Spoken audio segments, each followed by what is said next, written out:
Hey guys, and welcome back to today's Wix tutorial. In this video I'll be showing you how to create, add and manage Wix product categories on your Wix website. Now if this video helps you out, please let me know by leaving a comment and telling me that it worked for you so that I know this tutorial is still up to date. Now without further ado, let's get started. First things first, you need to make sure that you have the store application installed on your Wix website. So you're going to go over to apps for your site or search in the app market, and then you're going to go for the official Wix stores extension. So add to site, it's free to install, and then you just need to wait until Wix has prepared your website. And once it has done that, you will automatically be sent over to this page right here. Now since Wix is installing a completely new app to your website, don't worry if it takes some time. Just let it wait, don't refresh your page, that's very important. And then once it's installed, you'll see the Manage Products button right here. So click on that and you'll then be sent over to your store dashboard.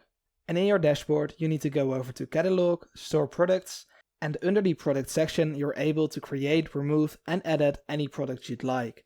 But this tutorial is about categories, so let's go over to categories. Now here you can just simply create a new category, give it a name, so tutorial, category.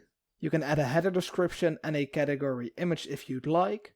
And then next is to add your products. So all of these I'd like in my collection.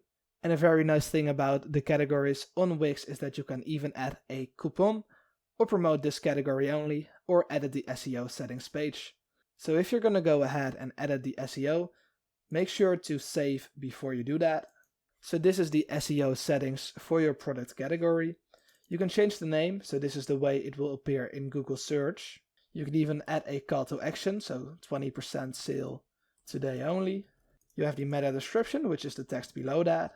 Wix also recently added the option to use AI to craft your titles and meta description. However, I am not a very big fan of them, so I won't be using that. Index status, always make sure to enable that if you want to be found in Google search. Then click on save, and the SEO settings will be updated. So now let's go ahead and create a coupon for this category. There's either a set euro amount, which you can specify here, or go with a discount, or you can even add free shipping, a sale price, or buy something and get something else for free. Now I'm going to go ahead and go with the percentage discount, 20% sale as I put in the SEO marketing. The coupon name will be 20% sale as well, and then the discount is going to be 20%. So apply to is going to be only this category, so that's the tutorial category for me, and then you can simply go ahead and click on create coupon. And that's how to create, add and manage Wix product categories on your Wix website. If this tutorial helped you out, please let me know by leaving a like and telling me something like it worked for me in the comments so that I know this tutorial is still up to date.